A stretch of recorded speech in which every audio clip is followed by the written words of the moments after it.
Hi everyone, আসসালামু আলাইকুম। Welcome back to my YouTube channel. আজকে ভিডিওতে আমি এমন কিছু হ্যাবিট শেয়ার করব যেগুলো তোমাদের এই উইন্টার আর্কে বিল্ড আপ করতে হবে। Winter arc basically winter season বা এন্ড অফ দ্য ইয়ারকে বোঝায়, যেই টাইমে আমরা এন্ড অফ দ্য ইয়ারে এমন কিছু হ্যাবিট বিল্ড আপ করি যেগুলো আমাদের নতুন বছরের শুরুতে অনেক বেশি হেল্প করবে। এন্ড আজকের ভিডিওতে তোমাদের জন্য একটা চ্যালেঞ্জও আছে। সেটা হচ্ছে কি, আজকে আমি যেই হ্যাবিট গুলো শেয়ার করব এগুলো তোমাদের no matter what non stop টানা 21 দিন করতে হবে। কারণ যে কোনো হ্যাবিট বিল্ড আপ করার জন্য মিনিমাম 21 দিন থেকে ম্যাক্সিমাম 90 দিন সময় লাগে। এন্ড মোটামুটি এই বছরে এখনো 1 মাস সময় আছে। সো তোমরা যদি আজকে থেকেই এই হ্যাবিট গুলোর পিছনে কাজ করা শুরু করো এন্ড প্রত্যেক দিন এই কাজগুলো করো, তাহলে দেখা যাবে বছরের শুরুতে তোমাদের অনেক ভালো কিছু হ্যাবিট অলরেডি বিল্ড আপ হয়ে গিয়েছে, যেগুলো নিয়ে তোমরা কাজ করতে পারবে এন্ড তোমরা নিজেকে আরো বেশি বেটার করে তুলতে পারবে। ফার্স্ট অফ অল, উইন্টারে আমরা সবাই অনেক বেশি লেজি হয়ে যাই, স্পেশালি ঘুম থেকে ওঠার জন্য আমরা অনেক বেশি প্রোক্রাস্টিনেট করি। মন চাই যে না, ব্ল্যাঙ্কেটের নিচে আরো কিছুক্ষণ শুয়ে থাকি।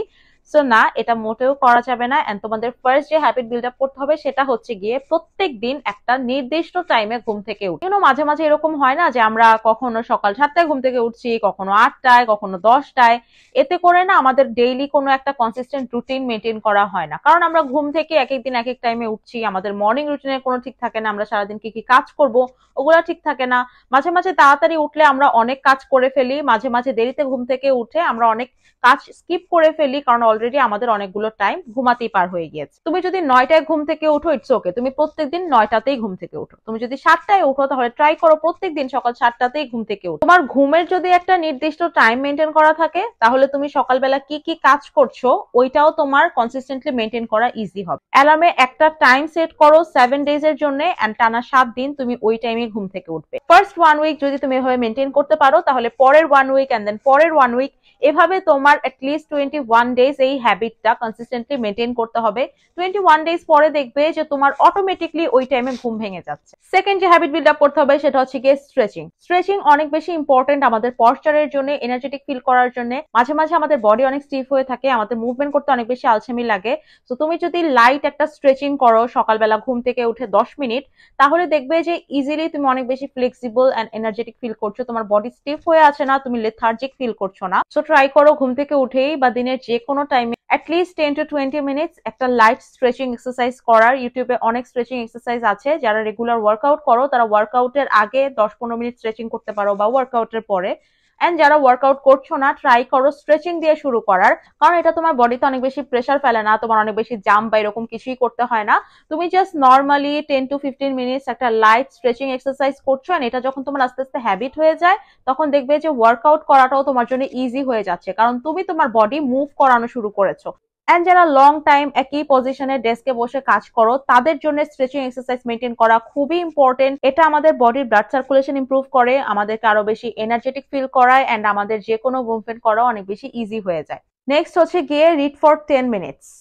ইট ডাজেন্ট ম্যাটার যে তুমি কয় পেজ পড়ছো, ইট ডাজেন্ট ম্যাটার যে তুমি কোন বই পড়ছো, নিউজ পেপার পড়ছো, ফিকশন বা নন ফিকশন বই, এনিথিং, তুমি যে কোনো কিছুই পড়তে পারো। বাট রিডিং এর হ্যাবিট বিল্ড আপ করা অনেক বেশি ইম্পর্টেন্ট। তুমি কোনো কিছু পড়ে যতটুকু জানতে পারো, যতটুকু এক্সপোজার পাও, ততটুকু অন্য কোনো কিছুতেই পাবে না। তুমি দুনিয়াতে যত সাকসেসফুল মানুষদেরকে চিনো, যতই মিলিনিয়ার বিলিনিয়ারদেরকে চিনো, তাদের সবারই একটা কমন হ্যাবিট হচ্ছে গিয়ে তারা প্রচুর বই পড়ে। এন্ড তুমি শুরুতেই কোনো সেলফ ইমপ্রুভমেন্ট বোরিং বা ফিকশন বই দিয়ে পড়া স্টার্ট করতে পারবে না। যদিও এই সেলফ ইমপ্রুভমেন্ট বইগুলো অনেক বেশি হেল্প করবে তোমাকে তোমার পার্সোনালিটি বিল্ড আপ করার জন্য, তোমার ক্যারিয়ার বিল্ড আপ করার জন্য, বাট শুরুতেই তুমি এই বইগুলো দিয়ে শুরু করতে পারবে না যদি তুমি একটা নন রিডার হও।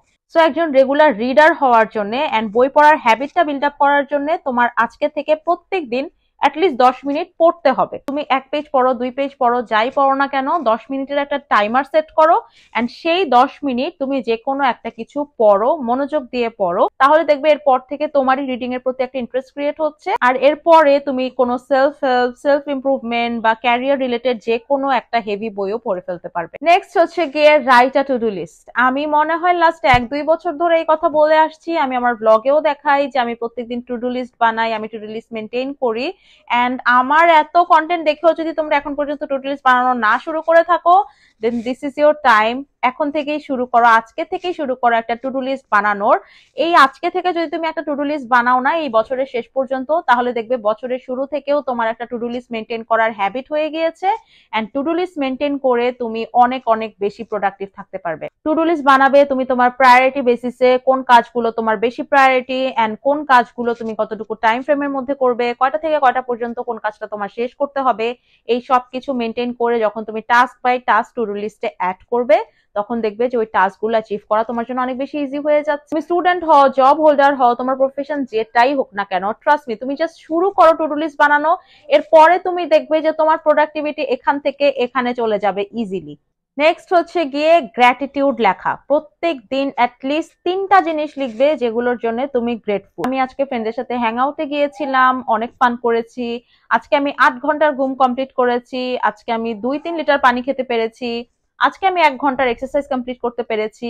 এই সব কিছুর জন্যই তুমি গ্রেটফুল। তুমি যে আজকে সুস্থভাবে বসে শ্বাস নিতে পারছো, তুমি যে সুন্দর দুনিয়াতে এখন পর্যন্ত বেঁচে আছো, এন্ড তোমার লাইফে আরো অনেক কিছু করার আছে, অনেক গোলস আছে, তুমি গোলস গুলো পূরণ করার জন্য প্রতিনিয়ত হার্ড ওয়ার্ক করতে পারছো। এই প্রত্যেকটা জিনিসের জন্যই কিন্তু তোমার গ্রেটফুল হওয়া উচিত। এন্ড সিম্পল সিম্পল ছোট ছোট জিনিস যেগুলো তোমাকে হ্যাপি ফিল করায়, যেগুলোর জন্য তুমি গ্রেটফুল ফিল করো, ওগুলো একটা নোটবুকে লেখা শুরু করো ডেট দিয়ে। এতে করে তোমার কনফিডেন্স অনেক বেশি বাড়বে, তুমি সেলফ ডাউট করবে না, তুমি অনেক বেশি হ্যাপি হবে, তুমি নিজেকে নিয়ে অনেক বেশি স্যাটিসফাইড থাকবে। এন্ড এই জিনিসটা তোমাকে এত বেশি পজিটিভ ফিল করাবে, ট্রাস্ট মি, তোমার ভাইবই একদম চেঞ্জ হয়ে যাবে। এন্ড এটা তোমার আশেপাশের মানুষও ফিল করতে পারবে। একটা মানুষ যখন ভিতর থেকে নিজেকে নিয়ে অনেক বেশি স্যাটিসফাইড থাকে, পজিটিভ থাকে, তার ভাইব, তার এনার্জি কিন্তু আশেপাশে সবাই ফিল করতে পারে। এন্ড দেখবে যে তোমার প্রতি আশেপাশের মানুষের একটা ইনস্ট্যান্টলি ভালো লাগা বা রেসপেক্ট কাজ করে যখন তুমি নিজেকে নিয়ে অনেক বেশি পজিটিভ ফিল করো। নেক্সট হচ্ছে গিয়ে মেডিটেশন। মেডিটেশন আমাদের থটকে অনেক বেশি কনসাইজ করে। আমাদের ব্রেইনে একই টাইমে 100টা জিনিস কাজ করে, আমরা কোনো কাজেই ঠিক মতো কনসেন্ট্রেট করতে পারি না। আমি নিজেই বিজনেসের একটা ক্যালকুলেশন করতে বসেছি, ঠিক তখন আমার মনে পড়বে যে আমার একটা কন্টেন্ট লেখা বাকি, সেই তখন আমার মনে পড়বে যে আমার একটা ড্রেস অর্ডার করা বাকি, সেই তখন আমার মনে পড়বে যে আমার একটা ডেলিভারি আসার ছিল, সেটা কেন আসলো না।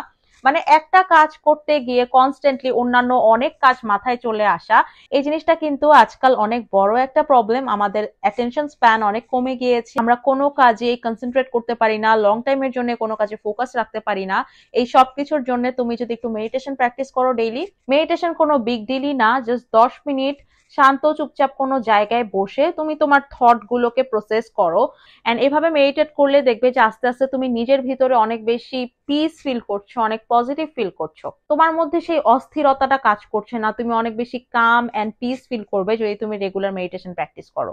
এন্ড এই জিনিসটা তোমরা তোমাদের মর্নিং রুটিনে ইনক্লুড করতে পারো। লাইক তুমি ফার্স্টে ঘুম থেকে উঠেই 10-15 মিনিট মেডিটেশন করলে, এরপরে 10-15 মিনিট তুমি একটা স্ট্রেচিং এক্সারসাইজ করলে, এন্ড দেন 40 মিনিটস তুমি যে কোনো একটা লাইট ওয়ার্কআউট করলে। অনেস্টলি প্রত্যেকটা কাজের জন্য আমাদের কাছে টাইম থাকে, বাট নিজের মাইন্ড, নিজের বডি, নিজের সোলের জন্য আমাদের কাছে কখনো ইনাফ টাইম থাকে না। আমরা এগুলোকে ইনাফ ফিট করি না, আর যার কারণে আমরা মেন্টালি অনেক বেশি স্ট্রেস থাকি, ফিজিক্যালি আমরা অনেক বেশি সিক ফিল করি। তোমার বডি, মাইন্ড, সোলের প্রপার অ্যাক্টিভেশন তখনই পসিবল হবে যখন তুমি প্রত্যেকটার পিছনে প্রতিনিয়ত কাজ করবে, প্রত্যেকটাকে তুমি ইনাফ টাইম দিবে। And last but not the least, get enough sleep. আমি এমন অনেককেই দেখি, অনেক ওয়ার্কোহলিক, দিনে 5-6 ঘন্টা ঘুমিয়ে তারা সারাদিন কাজ করে, কাজ না করলেও, প্রোডাক্টিভ কিছু না করলেও দেখা যায় টিভি সিরিজ, মুভি, গেমস এগুলো দেখে অনেক বেশি টাইম ওয়েস্ট করছে, বাকি টাইমে কাজ করছে, বাট ঘুমকে কম্প্রোমাইজ করে তারা অন্যান্য কাজকে বেশি প্রায়োরিটি দেয়। Trust me, it doesn't matter যে তুমি প্রোডাক্টিভ কিছু করছো নাকি আনপ্রোডাক্টিভ কিছু করছো, তোমার ঘুমটা সবসময় প্রায়োরিটি হওয়া উচিত। দিনের পর দিন যখন তুমি ঘুম কম্প্রোমাইজ করবে, আস্তে আস্তে দেখবে যে তুমি অনেক বেশি ওয়্যার অফ হয়ে যাবে। তুমি আস্তে আস্তে দেখবে যে তোমার এনার্জি আর আগের মতো কাজ করছে না। টানা 1 মাস 2 মাস যদি তুমি 5 ঘন্টা 6 ঘন্টা ঘুমিয়ে তোমার বডিতে এন্ড মাইন্ডে স্ট্রেস দিতে থাকো, তাহলে আস্তে আস্তে দেখবে যে তোমার প্রোডাক্টিভিটি অনেক কমে গিয়েছে, এন্ড কোনো কাজ তুমি যতটা ইফেক্টিভলি এন্ড এফিশিয়েন্টলি করতে পারবে ততটা আর হচ্ছে না। আমাদের বডি হচ্ছে একটা মেশিনের মতো, এন্ড যে কোনো মেশিনেরই প্রপারলি কাজ করার জন্য প্রপার একটা রেস্ট টাইমও দরকার। এমন না যে তুমি ভোর 3টার সময় ঘুমিয়ে দুপুর 12টা 1টার সময় উঠছো, 8 ঘন্টার ঘুম এভাবে ভাবে পূরণ করলে হবে না। 8 ঘন্টার ঘুম রাতে বেলা পূরণ করতে হবে।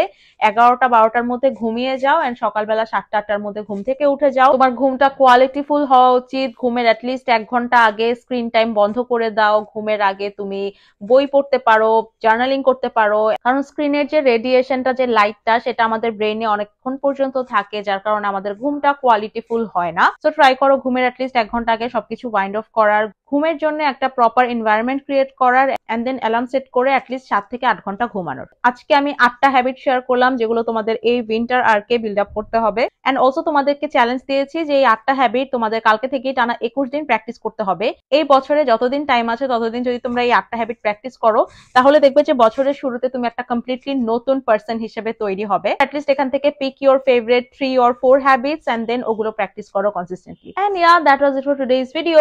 Goodbye and take care.